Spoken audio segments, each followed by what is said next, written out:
aspects of the session. Yes, thank you. All right, go on, please. Over. Okay, so there you are. Okay, so let's look at the dimensions of quality.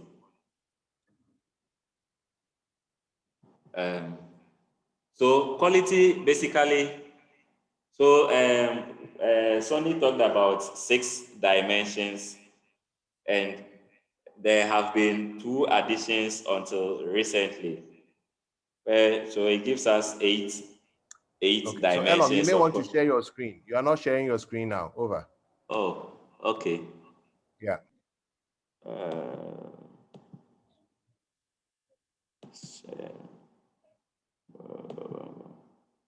Good. Okay, so we look at the dimensions, and there are we look at 8 dimensions, as you see. One of them we look at is safety, and safety is key. And what does safety says? Safety say that safe care should avoid injuries and harm to patients from care that is intended to help them. So if we intend to help our patients, then the least we should do is to ensure that the care that we are providing them is devoid of harm. We do not harm them. So if a patient comes and that patient is on long-term care, the least the patient expects from us is to be treated and discharged. There should not be any bed sore that the patient would develop at the end of the day. If we give an injection, at the end of the day, there should not be any abscess. Our environment should be designed such that there is no bed falls or needless beds where there are side rails, etc. So this is safety. So safety should ensure that we avert preventable deaths. I mean, some of the deaths, there is nothing we can do except God. But for some of them, we can do something about it. So the ones we can do something about, let us ensure that we avert their occurrence. That is the least that we can do for our patients. Preventable injuries and preventable risk. So these are key. And when we talk about safety, we are not only talking about patient. Okay, even if we talk about patient safety, in the literature, there are 12 areas of patient safety. We have and staff safety is also part of patient safety. And I am happy somebody talked about emotional and psychological safety. That is also key as far as the discussion of safety is concerned, that as much as possible, we should do no harm. So these are some of the strategies to employ when it comes to improving the safety of our care. And key has to do with culture. We have to ensure that we are developing cultures that support teamwork. And there is a difference between a team and a group. The two are not the same. A lot of the times in our settings, what we have are groups other than teams. But what we want is teamwork. The other that we have to support is openness, ensuring that the environment supports openness as far as the care we provide is concerned.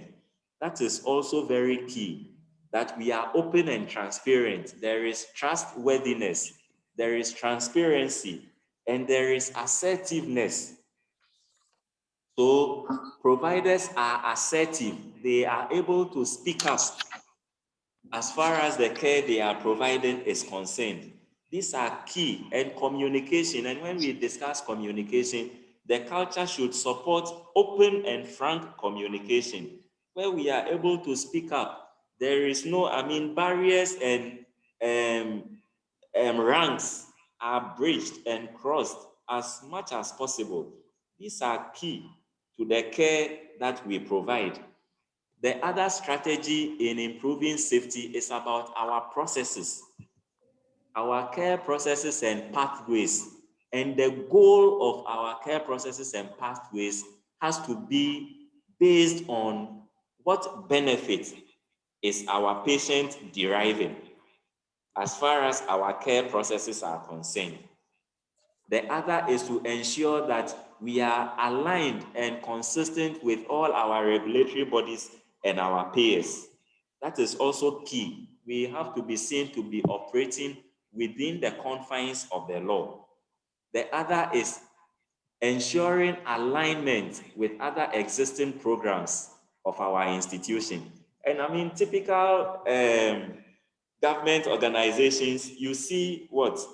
We run parallel programs, HIV program. It is not speaking to malaria program, maternal program, very vertical programs. But it is the same patient who will have malaria, who is pregnant, and might have HIV. But we have partitioned and segregated the patient into pieces, and there is no point of convergence as far as the care the patient is receiving is concerned.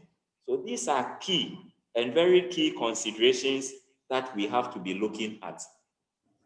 The other is so we also have to be mindful of how much leadership capital is needed to make all of these happen. That is key. And the other is technology. I mean, we can use technology to help us to improve outcomes, but if technology is not used appropriately, the same technology can affect us significantly, because we can use it to improve upon our patient safety when it comes to issues of medical records. We can use it to prevent or avert the occurrence of adverse events. And we can also use technology to improve person-centered care. I mean, these are things that we could use technology for. And we could even use it to reduce our turnaround time as far as our diagnostic procedures are concerned. So these are some key considerations that technology can be used for.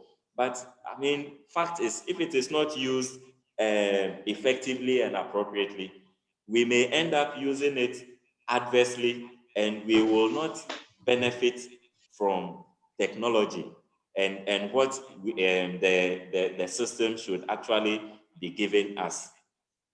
So that is the strategies we could use for safety briefly. The other dimension, how did I forget measurement? Because whatever you can't measure, you cannot improve. So measurement is key.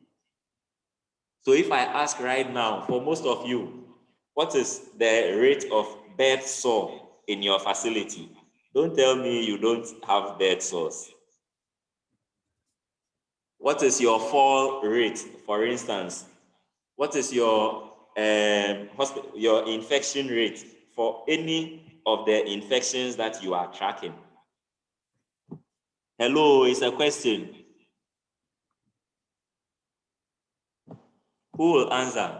What are you tracking as far as safety is concerned? What indicators, what measures are you tracking in your facilities? For safety, what adverse events are you tracking? What is your infection rate for any infection? Hey, nobody is talking. There is no hand up to. Okay. So these are some key outcomes of patient safety that I talked about in the earlier slide. Preventable deaths, averting preventable deaths, averting the occurrence of preventable injuries, and then what? Determining what our reports will be used for. And whatever reports that we generate from our measurements, we determine what the reports will be used for. I mean, as far as, so you have to define what you will collect when it comes to adverse events. Is it medication, surgery, diagnostic, patient care, and for medication interactions or medication reactions? In patient safety, it's a full program that we can have, or a full discussion that we can have. So, I mean, these are just highlights. The other dimension is timeliness of care. And timeliness is what? It is care that continuously reduces waste and ensures that care is provided devoid of harmful delays that impact the smooth delivery for both patients and providers.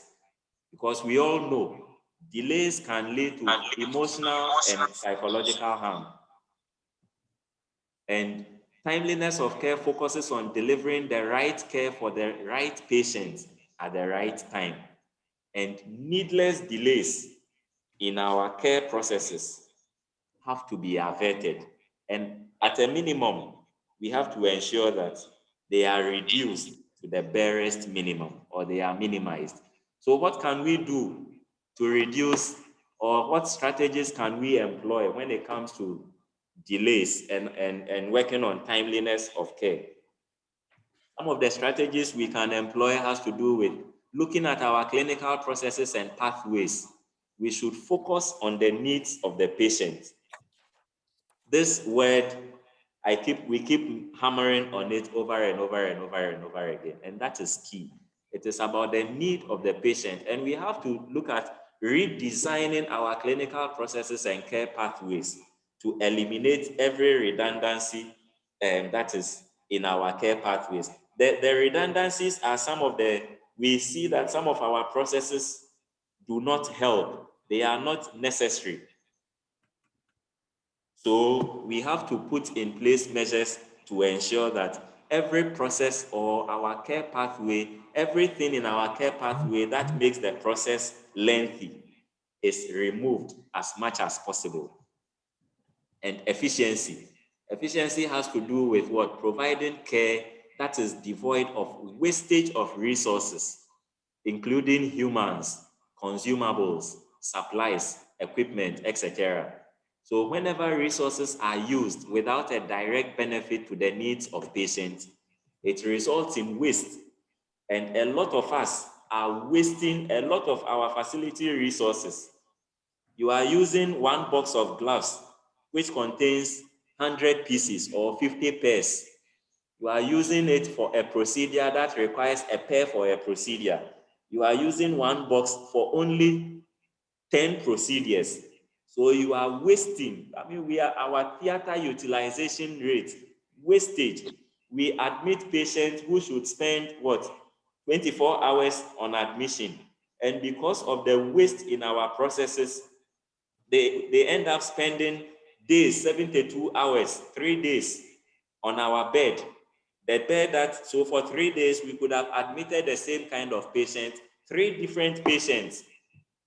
And so there are so many and plenty areas of waste as far as the service we provide is concerned.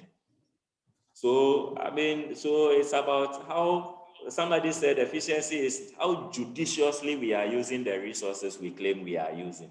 So that is key. And I show you some evidences of waste. Delays. We spend needless time idling about. So about our test results, where our turnaround time is 3 hours, we are spending hours, and we loiter about issues of our appointments. We talked about payments from insurance, and we are retesting, rescheduling. There are readmissions and refilling of our prescriptions. We are overprescribing. There are surplus medications that we continue to provide as far as our care is concerned, and unnecessary transportation of patients and products and the services that we provide. Some of these things that we do: defects, medication errors, wrong site surgery, and the poor clinical outcomes that we continue to see. And this one author calls this waste of spirit and skill, where there is failure to address the many hassles in our daily work, where we recall the same things every day. It becomes monotonous and repetitive. Some efficiency strategies: we have to reduce waste. And these ones, technology can help us do that. Our process redesign can help us do that. The administrative and the and the production or service cost. Also, we have to look at how we reduce some of these costs associated with the service provision and redesign your care processes and care pathways. This is also very key. If you want to cut costs, it is one of the first places you look at. And let us integrate our clinicians and other care providers, and let us ensure that there is synergy and communication amongst the care providers. That is also key. I've talked about coordination of the continuum of care and deploying IT, measurement and reporting, and ensuring partnership between finance and the quality leaders in our organization. Because a lot of the times, the finance department is detached from the quality office and whatever quality and the quality program in the department is doing. So whenever you are calling for money and revenue, they are like, what are you using it for? We don't understand. Finance doesn't understand that in COVID, everybody has to be washing his or her hands. So we need sanitizers. We need regular flow of water. We need soap to ensure that that process is very effective. So there has to be that partnership amongst all of us and a commitment to deliver high-value healthcare. These are very key processes and stuffs that we should all be mindful of. The other thing is equity, which is the other dimension. I mean, the goal of healthcare, of any healthcare system, is to improve the health status of our clients. That is the goal. So equity is to ensure that the service that is provided, there is no variation. We do not discriminate on the basis of gender, on the basis of age, religion, sexual orientation, educational background, or anything. There is absolutely no discrimination. And one of the key goals of equity has to do with access. So we ensure that the care that is provided is accessible as much as possible, especially in the areas of finance and geography. So this is equity. Equity is different from equality. So when a patient comes in and we have two patients, the basis for discrimination in healthcare is what? It's triaging, because we discriminate on the basis of disease and condition. And when we triage, we are able to tell who is red and who is green, which tells us who should be seen now and who can wait. That is the basis for the discrimination. And this is key. So if you don't have a triage system in your facility, you would have to be considering to be getting one to ensure that a very key dimension of quality is appropriately taken care of. These are some, okay, I talked about triaging already. The other is standardization and our ability to identify and remove all forms of barriers and impediments as far as the provision of care is concerned. And when we talk about effectiveness, it is about science. It is about evidence-based. It is about ensuring that the care we are providing is guided by the recent and latest available evidence. And it ensures that there is benefit. So the knowledge and science we have has to be beneficial to the clients who are at the receiving end. And we are mindful that we do not overuse ineffective care, and we don't also underuse effective care. So there is balance and optimum care that is provided our clients. Effectiveness has to do with all of these: regulation, compliance, and in effectiveness, we are ensuring compliance and conformity to the rules, to requirements, to law, and transparency. Our policies and our procedures, these are very key. And all of these guide how effective the care that we are providing is. So these are some strategies to support evidence-based care. We have to integrate the evidence with our clinical expertise and our patient values. The values of our patient is key. What is important to our clients and what is even also important to us. And we ensure standardization and documentation. We also encourage our practitioners, all of us, we have to be reflective of the care that we provide and our own outcomes of care, and be mindful of the use of our protocols and guidelines. I don't know how many of us even have protocols for the procedures we provide and for the services we render. And for those of you who are shouting, and yeah, as for me, we have protocols. What is the percentage adherence to the protocols that you have in your facilities, so that it is not only in your albums? Integrity is another important dimension. It is about being honest. Integrity is the capacity to deliberate and reflect usefully in the light of context, knowledge, experience, and information, which is relevant to yourself and that of others. So this is key. It is about being honest. It is about being fair, trustworthy. And it is about providing care that is devoid of corruption and collusion. So we see integrity when a provider acts and goes beyond what the rules requires, because that is the right thing to do. And that will lead to improved outcome for the patient. That is a care provider that is providing care with integrity. Our health systems, and I'm speaking to Africans, on this part of the world, corruption in our health system, I mean, we all know. This is a systematic review that I picked by these authors. Corruption in Anglophone West African health systems. And when you read the main text, I mean, and as care providers, we are doing all sorts of dubious things that contravenes the ethos and the Hippocratic oath that we have both sworn. That is integrity. These are the components of integrity. It is an integrated self. There is wholeness. There is consistency with your views and your actions. And a person of integrity is one who is able to resist the temptation of evil desires. And that person is self-reflective.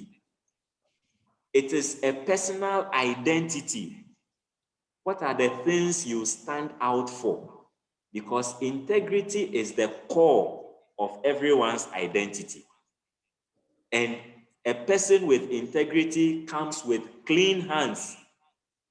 The bottom line of what a person is willing to do and not to do. What will you compromise for?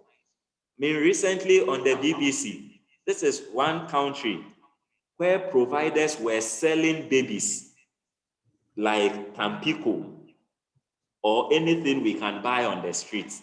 And we were selling human beings for as low as the equivalent of what? 20,000 Ghana cedis, which is what? 4,000 US dollars and 5,000 US dollars. That is how much we are selling human beings. And this cuts across all our countries. In most of our countries, most of us practice, we are taking monies from patients and we are not giving them receipts for the services we are providing. We are cutting corners. Those of us who work in private facilities, we divert clients of our facilities to our facilities, and we are managing them, and we are defrauding and engaged in all sorts of unethical behaviors as far as our practice is concerned. These are some strategies that we can use. I mean, as far as integrity is concerned, it starts with you who is listening to me. That let us be true to ourselves. It starts with having a complete knowledge and understanding of ourselves. And we'll be delving into this when we discuss emotional intelligence and our abilities to identify and stick to our core values. What will you not kowtow for? Then integration. Integration is what? It ensures that as providers, we become a part of the environment of the patient. We are not detached from the patient. We are a part of the patient's worldview. And we ensure that our skill sets, our competencies and education are all brought to bear in caring and helping the client to overcome their illness. We see the patient and the care process in its entirety. And the care we provide, we ensure that it is a one-stop shop. Whatever we can do to make care easier and comfortable for the patient, we are doing.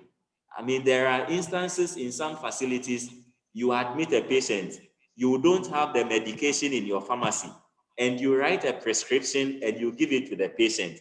Where do you expect an inpatient to go and get a medication you don't have in your facility from? Hello? This one, it looks like it's a monologue. Somebody should shout hi so that I know you are with me. Hi. Excellent. Hi. Okay. Hi. Oh. Excellent. So I can feel you. Thank you very much. So the question I asked, if you write a medication for an inpatient and the service you don't have, where do you expect that person to go and get the service from?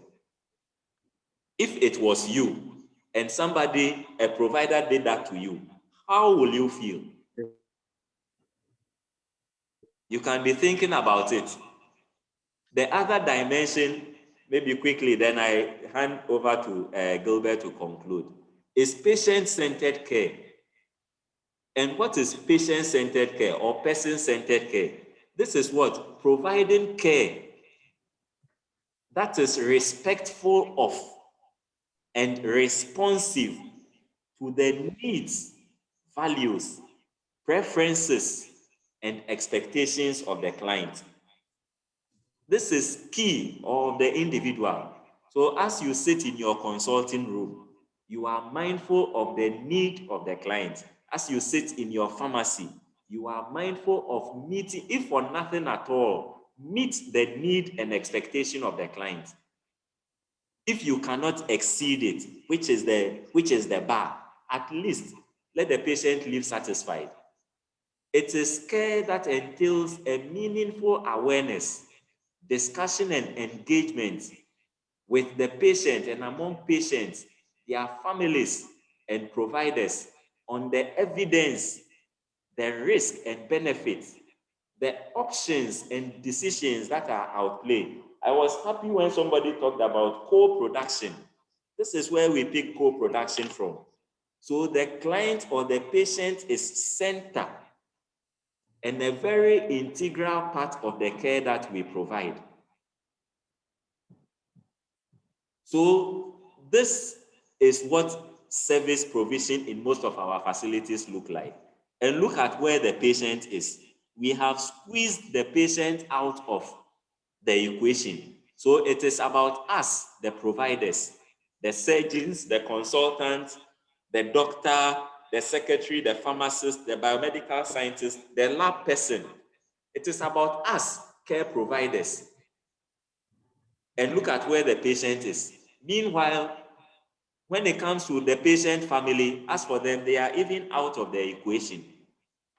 They are nowhere to be found in the process of care. At worst and at best, we use them as errand people. Go and buy this, go and buy medication, go and collect blood from blood bank, go and buy medication, go and collect sample containers. You know, for those of you who practice in advanced countries, some of these stories will be will sound a story to some of you. But in this part of the world, patient relatives are used most facilities and across the continent. We use them as errand boys and girls. But this is how person-centered care should look like, or this is how patient-centered care should look like.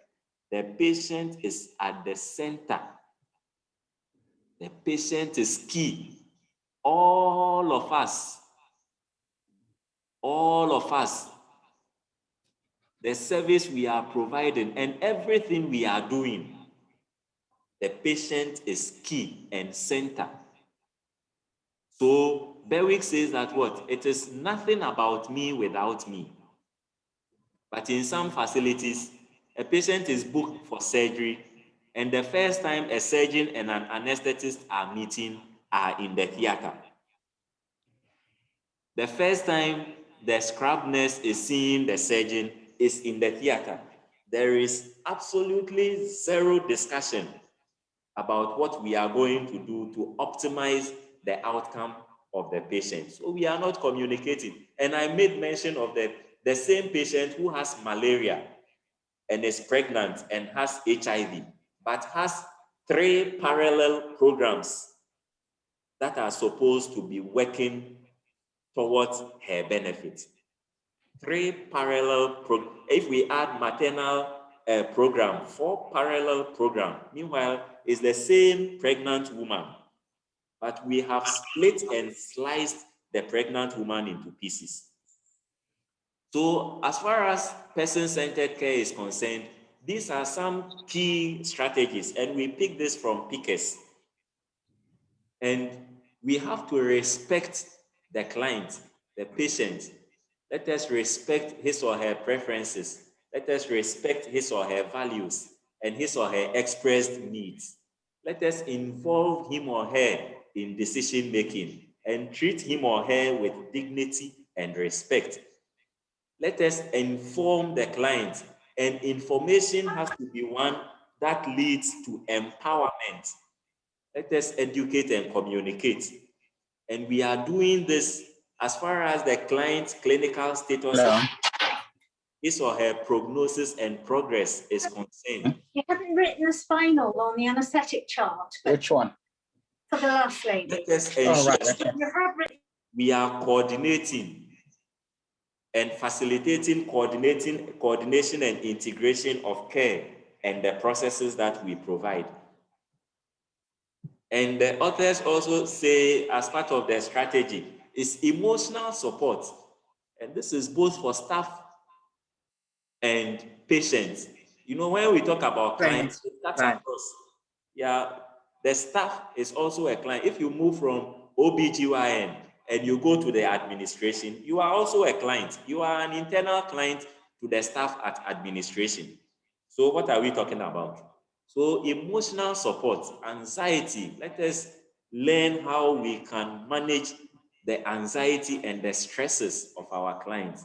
And physical comfort. If you go to some outpatient areas, the chairs they will give you, you cannot sit. In some labor wards, we beat and slap pregnant women because they are in pain, and we insult them. We say all manner of things about them just because the only crime they have committed is pregnant and they are due for delivery. So physical comfort, pain management, and our ability to assist them when it comes to their daily living, and involvement of family and friends, the analogy I made. Let us involve them, and this we are involving when we have adequately sought consent from the patient, and the patient says that, yes, you can inform and involve this family member. Let's not only use them as errand boys and girls. And we should also be mindful of continuity of care and transition as far as our care processes are concerned. If there is a condition that we have to refer and transfer, let us do that appropriately. When we are discharging, there should be proper procedures and processes for aftercare and management. Today, we are discharging COVID patients into the community. And we are even not, there are some facilities and some institutions, we are even not, our testing capacities is even not up to scratch. So there is zero continuity of care, and people are developing so many aftermath complications of COVID because there is no continuity and transition as far as even the discharge processes are concerned. And access to care and services. That is also key. Appointment systems, our scheduling. In some facilities, it will take you days to see a consultant. And on the call, some of us work in teaching hospitals. Some teaching hospitals, when you refer, if you are a colleague specialist and you refer, the first person who receives and clerks the case oftentimes is a house officer who is left alone in an ER. Some of our consultants are not physically present in a lot of the higher institutions. So access to care, this is key. So these are what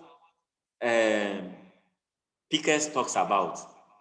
So some of the key considerations for us is how can these be achieved alongside our highly directive and fast-moving processes that create time agencies. These are some of the thinking and some of the considerations. The other is how can an individualized care process be ensured while we reap the benefits that can be achieved by applying standardized evidence-based care. These are some of the things that should engage our thinking. And let us establish structures that support person-centered care. Client experience teams, client experience centers, client experience charters, and processes that informs clients. Governance, what do our boards and management talk about? There has to be a commitment to person-centered care because we saw in the principles of quality management that customer focus is one of the key considerations in any quality management system. And we should include patients on our governing boards and our management teams in our health facilities and stop talking and saying that what are these people bringing on board as far as the discussion for healthcare is concerned. And let us establish person-centered or patient-centered culture, which has to do with standardization and standardizing our management and our reporting systems for our patient satisfaction. So who can tell us what is your patient satisfaction rate, for instance, for January? In a certain facility, as at yesterday or last week, only 13% of the patients they have seen were satisfied with the services that they have provided. So 87% of patients have left your facility and they were not happy. Our communication structure, how do we communicate with our patients? This is one model some of you can copy, that we acknowledge, we introduce ourselves, we tell the patients how long the service is going to last. We provide an explanation and then we say thank you. Some of us, we have never said thank you before. And we have to create a structure that creates respect, that is trusting, and that is consistent and orderly in our facilities. It shouldn't be haphazard.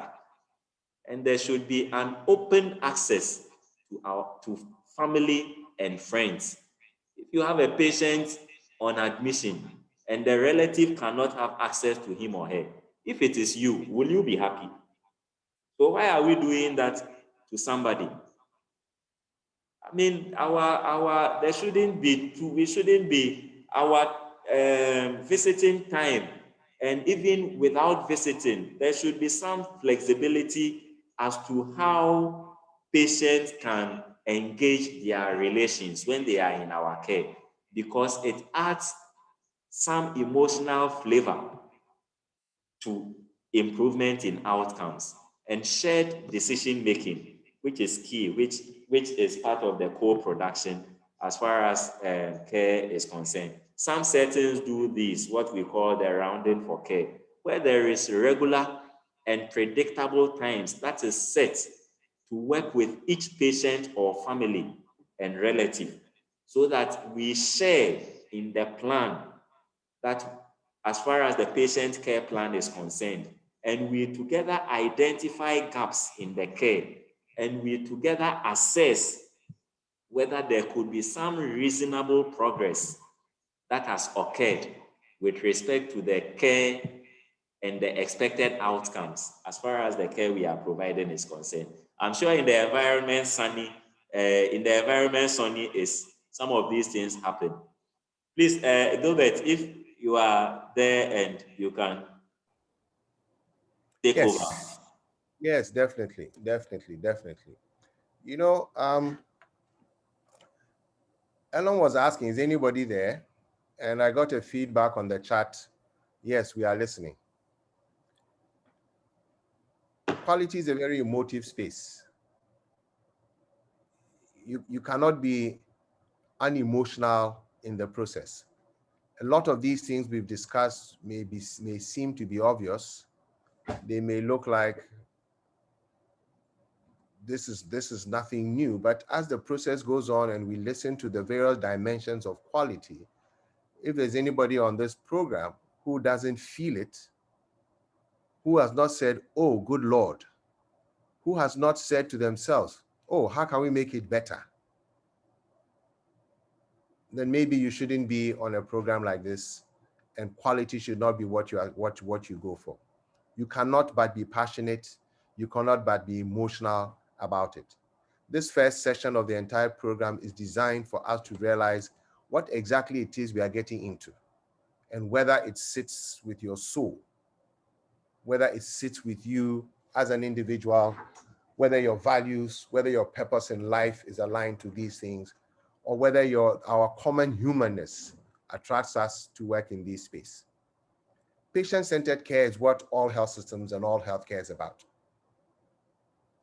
In all our professional practice, if there was no patient, where would we ply our trade?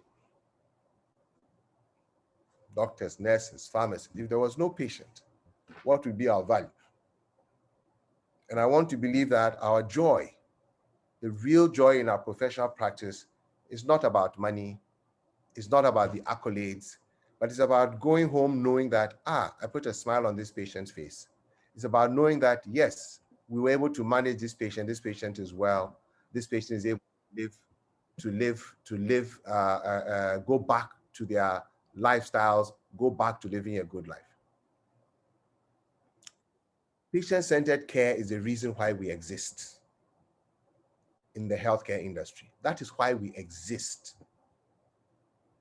And if your patients are not happy, unfortunately in this part of the world, you may be the only facility in the neighborhood, and we therefore believe that the patients don't have a choice.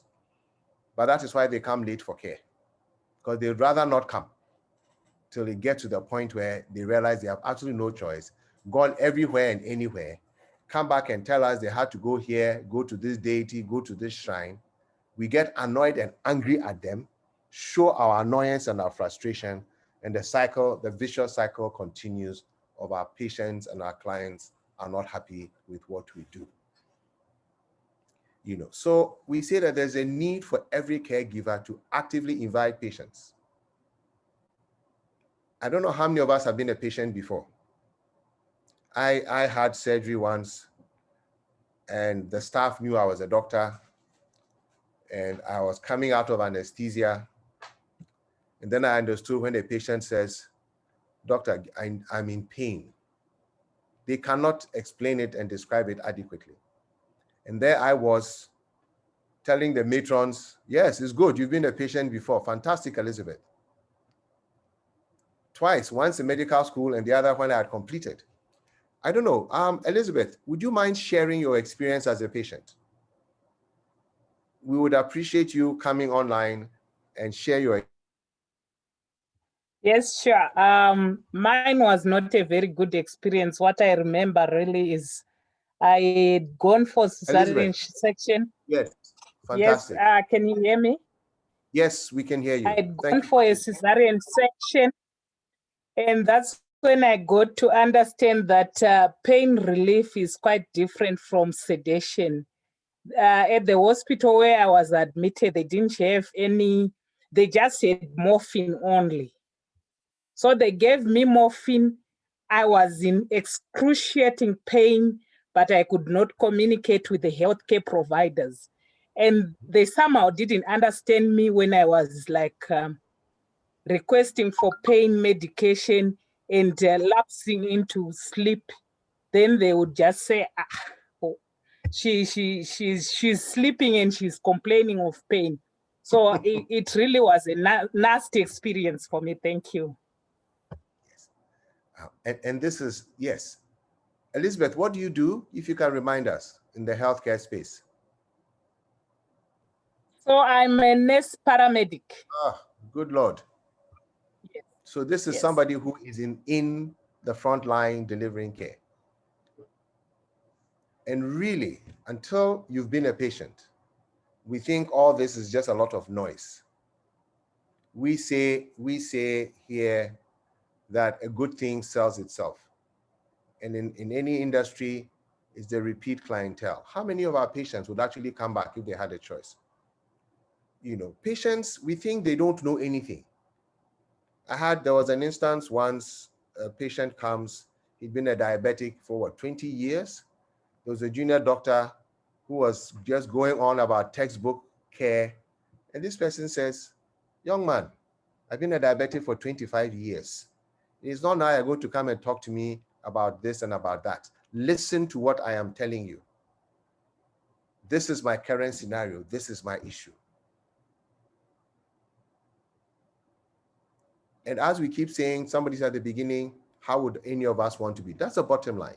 We need to be able to be mindful of their needs and their expectations, their values and preferences. Somebody said, so what if the patient says, I don't want to take the medication?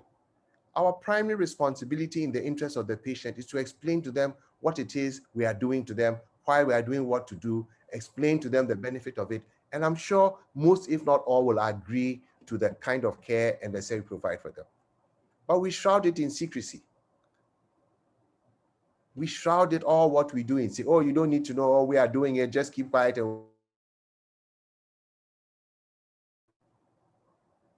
We don't let them know. So yes, you can have a cesarean section, we can do an induced delivery, we can do this, we can do that. No, we decide what we think is best for our patients. A colleague of mine's wife had a mastectomy in December. She has to go for chemotherapy. She's totally afraid. And I asked her, haven't they told you what they are doing? They just said I should come for injections every 3 weeks. I said, and what else? That's all they told her. And I said, good Lord, somebody who's had a mastectomy, don't we think it's important to let them understand what all this is going to be about? Don't we think they need to know? We also go on with patient-centered care and say it improves care outcomes. Clearly, knowing what is in store for you, knowing what the healing process will be like, only prepares the individual to be better positioned to support care and treatment plans, to be compliant, and for themselves to have that good spirit that lends itself to healing. And we all know that. But when they are afraid with all their anxiety, their hormones, all the things that happen in the body, and healing is not happening, but the patient, we say in our country, you cannot mourn more than the widow. Go ahead. Yes. No. You know. So we say STEEPLE is just saying safety, timeliness, efficiency, effectiveness, equity, patient-centeredness, integrity, and integration. That is all what STEPI means. It requires, quality is about the only thing that I believe is top-down. Leadership, board level, must be committed. So for the CNJs and others of you at that level who've taken it on, I am sure by now you are seeing progress. And without that, it's not going to happen. Actively support the processes, make sure you build trust, make sure you build competency. It has to be a way of life of the organization. The institutional culture must itself support quality. It must motivate people towards quality. It must encourage people. It must empower your staff towards quality. Process standardization of processes, informed behavior. People should be able to act the same way. In our culture on the continent, you see some say, oh, this person comes from this house. Oh yes, this is how the mother was, this is how the father was. You should be able to let your staff time say, oh, this person comes from this facility. This person comes from this institution.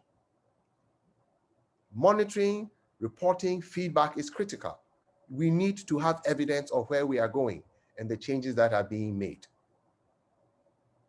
The responsibility starts from the sweeper.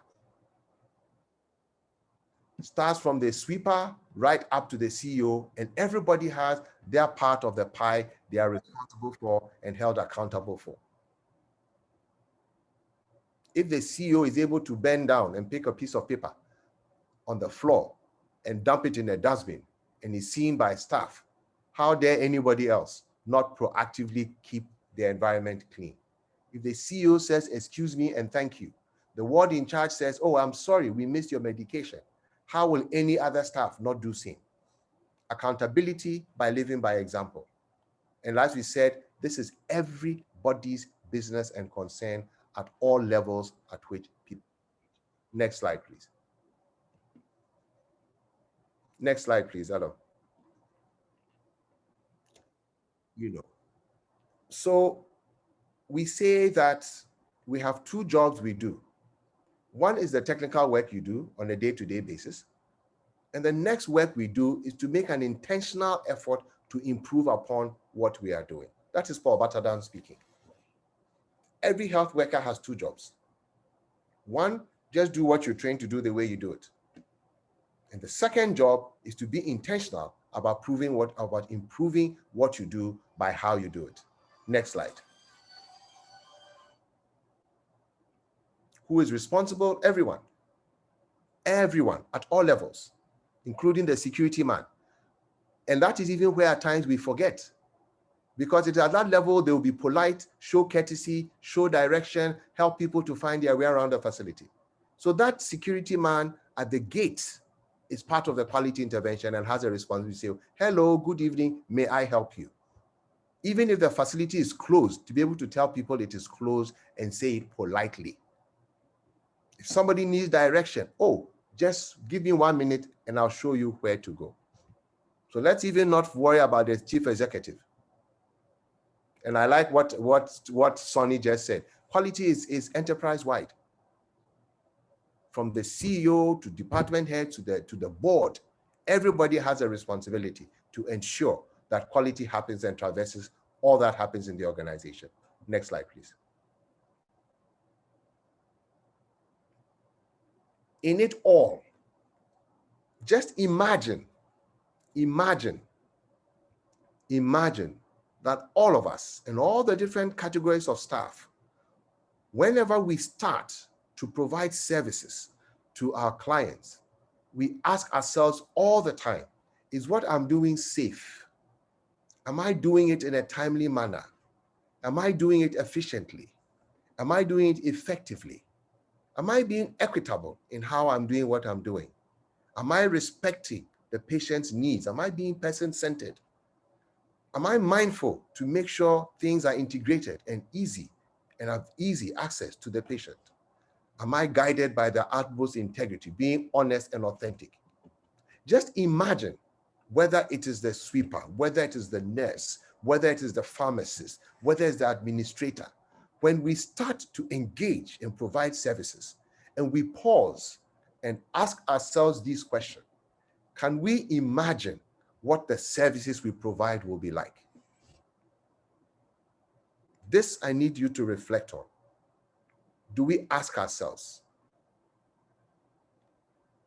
Should we ask ourselves? And we posit that these questions we should be asking ourselves all the time. All the time. Is what I'm doing safe? Is what I'm doing timely? Is what I'm doing efficient? Is what am I doing effective? Am I achieving? Is what I'm doing equitable? Is what we are doing person-centered? Is what we are doing integrated? Is what we are doing with integrity and authenticity?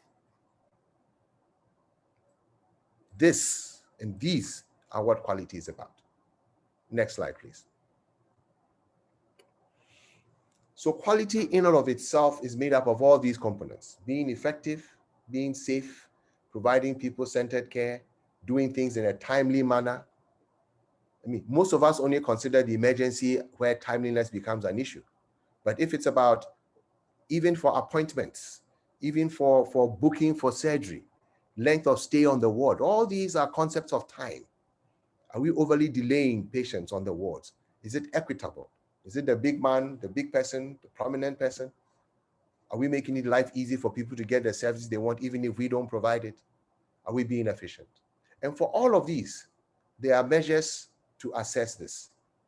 And for us in AfIHQSA, this is the bottom line of what we do. What is your measure of effectiveness, measure of safety, measure of people-centeredness? Next slide, please. Next slide, please. Okay, so let's go back. Let's go back to the previous slide. Let's go back to the previous slide. So let me leave it here. Let's give us, no. Yes, let's go to this. We'd just like you to reflect on this image in your mind. We'd like you to etch these dimensions of quality in your mind. Don't worry about whether you remember it in any particular order, but like we said before, Stippy will do that for us all. Elom, let's go to the previous slide. S for safety, T for timeliness, E for efficiency, E for effectiveness, E for equity, P for patient-centeredness, I for integrity, I for integration. The questions we ask: was it safe? Is it safe? Is it timely? Is it efficient? Is it effective? Is it equitable? Is it person-centered? Is it integrated? Are we doing this with integrity? Let's just keep this for maybe another 10 seconds, and we would want you to etch these dimensions of quality in your mind. The rest of the sessions in the course are to discuss the hows to ensure that this reflection influences the work that we do.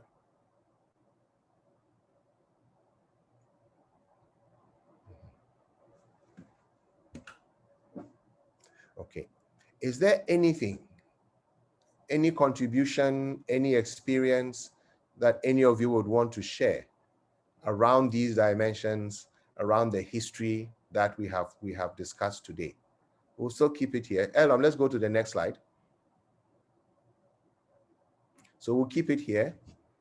If there's any contribution, any experience you want to share, any comment, any question on any of these dimensions and what has been talked about, especially your experiences in these areas, that would be phenomenal and a great value to enriching the course.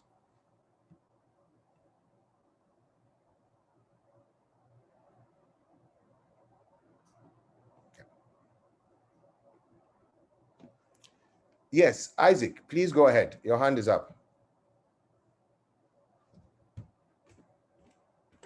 Isaac, yes, go ahead, please. Yeah, I would like to commend the effort of the program coordinators. Actually, to be frank, I would say that this is one of the important lessons that I have engaged myself in for quite some time now. I actually handle a list of small health centers, and in Ghana we say chief zones. And I was looking for the best way of providing the best patient experience care, how we can improve care for our patients at the sub-district. Most of the areas that we operate are hard to reach areas, and we see how best we can resource the service with regards to human resource, equipment and tools, so that the patient can get services right at where they live. So I have really enjoyed the presentation, and one of the areas that I was looking at, is about a referral system, how we can use referral to improve patient safety and the quality of care.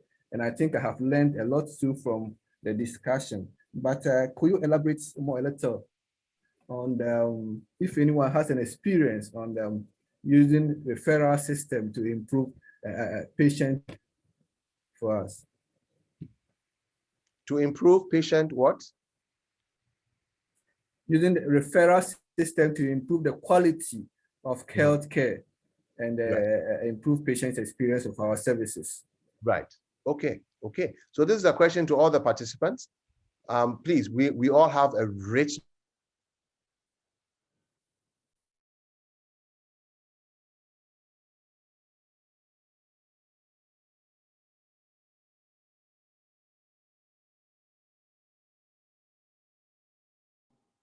Whoa, I think Gilbert is off. So so please, any contribution on the question that is on the floor? Hello. Yes, hello. Please go ahead. Hello. Right. I think that's a very good question. Referrals can create a lot of problems. They can create problems with timeliness. They can create problems with several other domains of quality. One way you can improve your referral system is integration. It doesn't have to be complete integration, but for instance, there are so many private hospitals in Africa. One strategy would be for these hospitals to be linked in one form or the other. So if you are in a very remote area, you are linked with a hospital in an urban area. If you don't have access to MRIs, you'll be able to link up and speak directly to the hospital within the urban center and get your patient directly there. So you don't send a patient to go and queue again in the main hospital. You just have a direct contact to the hospital. The patient gets the MRI, gets the report, and everything comes directly to you.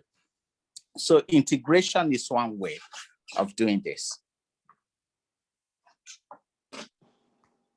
Great.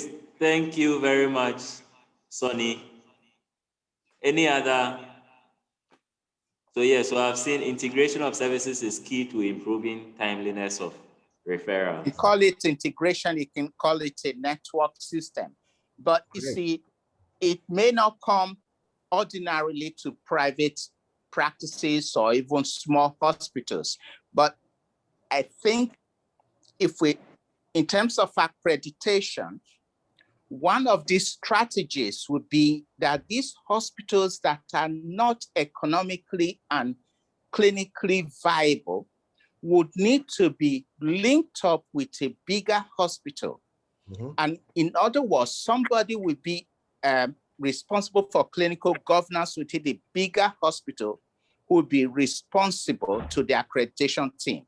Yeah. And this is one way of getting this to happen. Great. I think we have Teresa's hand up and then Bridget. Teresa? Yes. And then yes. Bridget. Yes. Hello, please. Yes, go ahead, please. When Dr. Ochil was talking, he mentioned protocols and whether they were just like wall hangs in our facilities and whether they are being adhered to.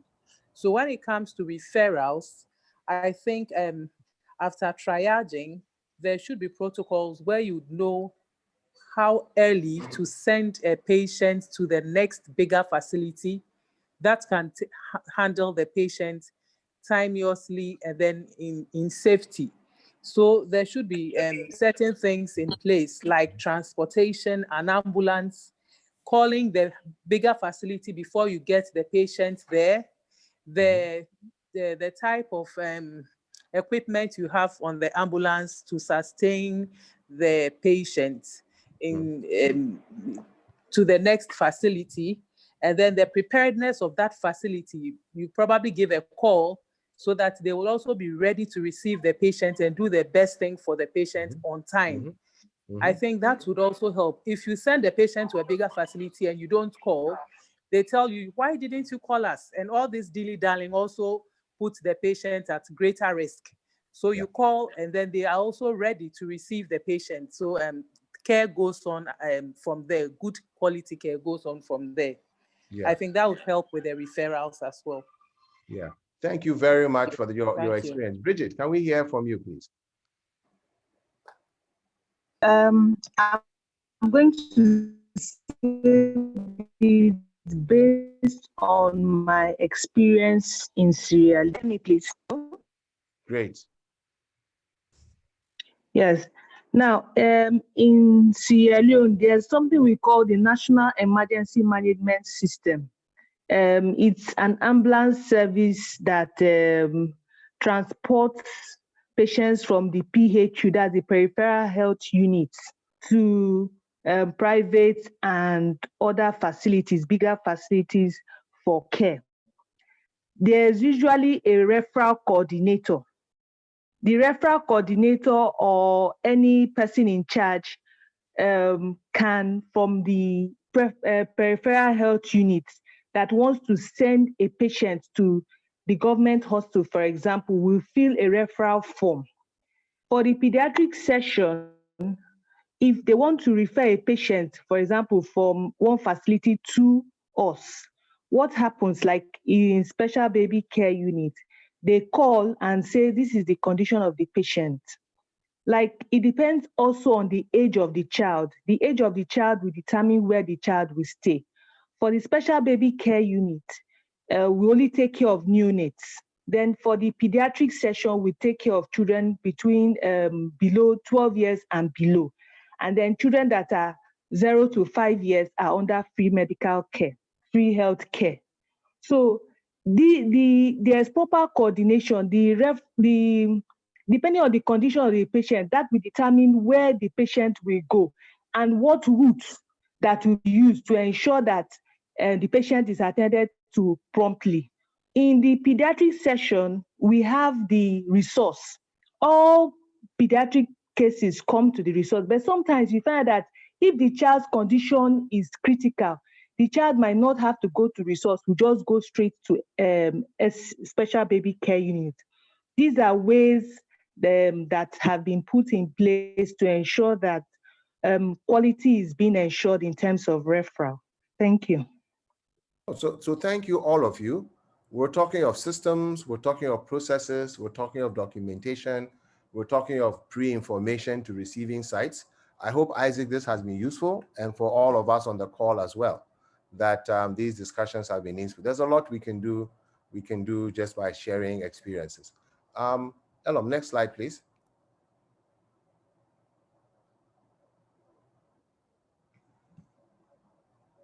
Good. So again, one of the stalwarts in quality says that healthcare is a sacred mission. It is a moral enterprise and a scientific enterprise, but it's not fundamentally a commercial one. We are not selling a product. We don't have a customer who understands everything and makes rational choices when they come to us. And that includes himself, and we dare say all of us. Doctors, nurses, we are all stewards of something precious. Ultimately, the secret of quality is love. You have to love your patient. You have to love your profession. You have to love your God. If you have love, you can then work backward to monitor and improve the system. When Elon was going through the dimensions, as I said, one of us said, we are listening. We were all listening, reflecting on ourselves, what we do, what we have done, what we should do. Nobody can pay us enough for what we do. That's something precious is a human life. That's something precious is a human life. Yet we can still apply science, technology, inventions to ensure that at the end of the day, we do treat people how we would ourselves want to be treated. Next slide, please. As we said, we will send you an assignment. Elam, there's a second question. We'll send you an assignment in which you do a rapid assessment along the dimensions of healthcare quality of your facility. We'll ask you to select one service area and to suggest 2 to 3 ways of improving upon the quality dimension of your choice. So for those of you who are more than one, at least Botswana, there are 2 of you from the same institution, we encourage you to do this assignment together. For those of you from C&J, about 5 or 6 of you, we also advise you to split yourselves into 2 and have 2 groups to do the assignment together. For those of us who are here as individuals, if you are able to contact one or the other from your facilities, we would encourage you to do this assignment with them. There's a template we'll send to you immediately after we finish the session. Your assignment, there's a case study in the assignment which describes the dimensions of quality.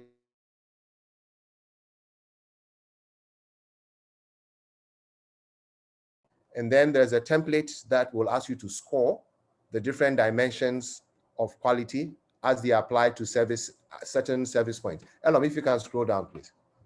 Next slide, please. Yes. We'll ask you to look at inpatient, outpatient, your laboratory service, your pharmacy, radiology, surgery, internal medicine, pediatrics, obstetrics and gynecology, emergency care, and just give an assessment of the level of integrity, safety, effectiveness, efficiency, the dimensions, the STPI, on a ranking score of 1 to 4. We'll send you the tool, you look at it, what is applicable to the different service areas you do, what is not applicable, you will just leave them blank and sort out your averages later. Next slide, please. Okay, these are just references that we use to do that. So immediately we close, it is, 2 minutes to 8, that is 2000 hours. Soon as we close, within the next Sorry, 5 can minutes, we have the references again, please? Pardon me? References again, please. Oh, okay. That's Yeah, at the end. Elom, if you can scroll down. Yeah. Got it. Thank you. Yes, to share today's slides. Yes, definitely. We'll share the slides. We'll share the slides with you. And then we shall also share with you the assignment material within the next 5 to 10 minutes after we close. So having said that, as we are also ourselves interested in improvement, we would like to go around and ask you, 1, what worked well for you in this session, and which areas would you want us to do differently? What worked well for you in this session of today, and what would you want us to do differently for you to get a better experience of the sessions and this program? In no particular order, we encourage you just to speak, and then we moderate it from there. We could also go around and ask each of you. If you have a comment on what worked well for you in this evening session, and which areas would you want us to do differently? So without any particular order, let us hear Sheila. Can we hear from you?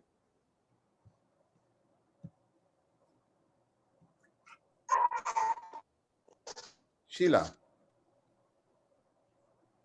Sheila has disappeared. Yes, there she is. So if you could briefly, in a statement, in a word, what has been your experience? What worked for you? What do you think we can do different in any of that? Please support us to do. Go ahead, please. Good evening, everyone. Good evening. I really enjoyed the session a lot, and I'm a nurse and then the quality and safety management manager for my hospital. Great.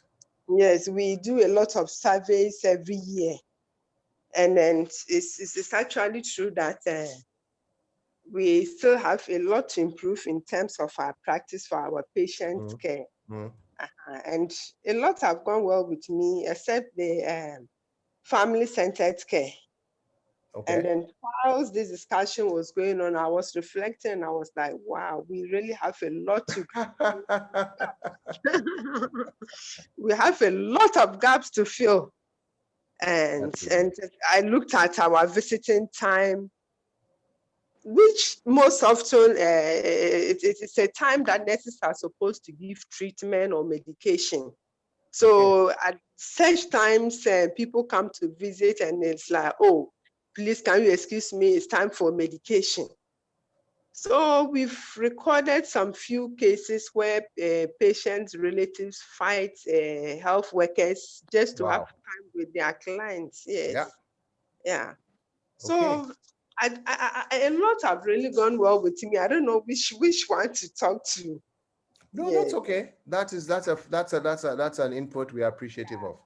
Yes. For the benefits of the the first post, when we looked at the concepts, I said, wow, really great.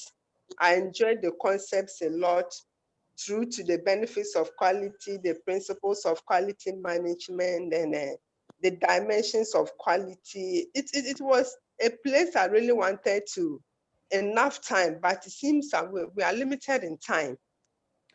We are limited in time. And then my desire is that when I get the slides and then I read and keep reflecting, then I'll understand them better.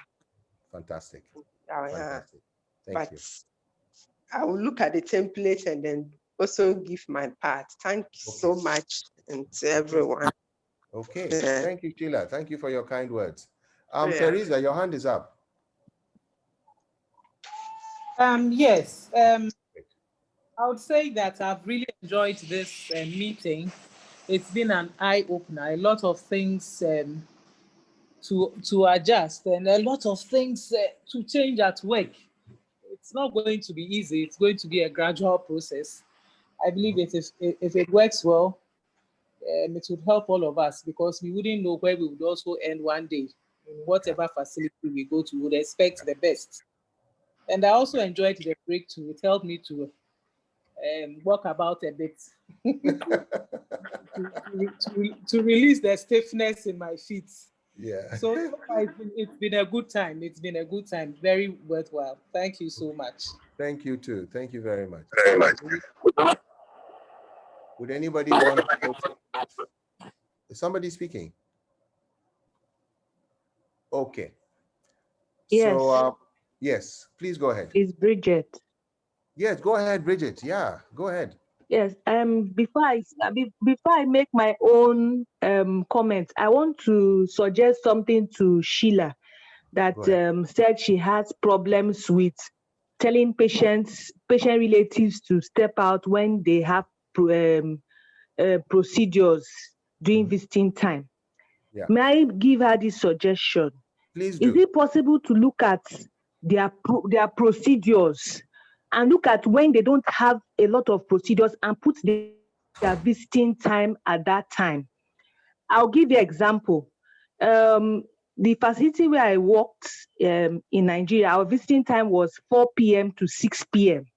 And after 6 p.m., all patient relatives must leave the ward. At 6 p.m., we give our medications and do other procedures for patients. So if I that at that 4 p.m. to 6 p.m., we don't have a lot of procedures taking place. Even if you have procedures to take place, it might be one or two patients. And if you have patient relative at the side of the patient, you can politely tell the patient relative to kindly step out for you to do a procedure for that. Maybe the patient just came out from surgery, and then you just politely tell them to just excuse you. Once you are done, you come in, because that is the official visiting hour for the hospital. That's my own suggestion. Then for the topic of today, I think is an eye-opener for us, though we are aware of all of these issues in the hospital. It's something that is not drastic.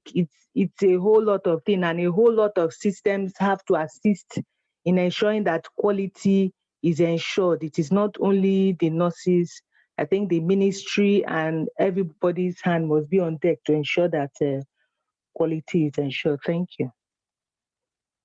Thank you. Thank you very much, Bridget. Thank you very much for your insights and the recommendations and suggestions you've made as well. So like we said, we try in AfIHQSA to change Africa time, start on time and close on time. We appreciate the energy in the room. We are 6 minutes over our time. We would want to thank you and appreciate your participation with us on the program. Elam, where are you? we will bring closure. Yeah, I'm to here. Today. There you are. We shall bring, thank you very much for your inputs into the day. We will send you today's slides and we will send you the assignment as well. Be mindful that after we will be working with you for the next, hopefully 6 weeks, to help you also develop some additional skills as part of the package. So we just pray and hope you have a good evening. Some of you, it's deep into the night. And then, like I said, for those of you who are here as an individual, if you are able to, you want to do the assignment with a colleague in your facility. For those of you who are the 2 in pairs, worst case 3, you can do it together as a group. For C&J, we will recommend that you have 2 groups to work together to do the assignment. So on Elom and I, on our behalf, on AfIHQSA's behalf, we'd like to acknowledge you. Thank you. And have a good evening. We shall meet up with you tomorrow evening, again at 1700 GMT. Have a pleasant evening. Bye. Bye. Thank you all. Bye. Yeah, thank you all. Goodbye. Yeah, bye. Bye. Bye. Yeah. Bye.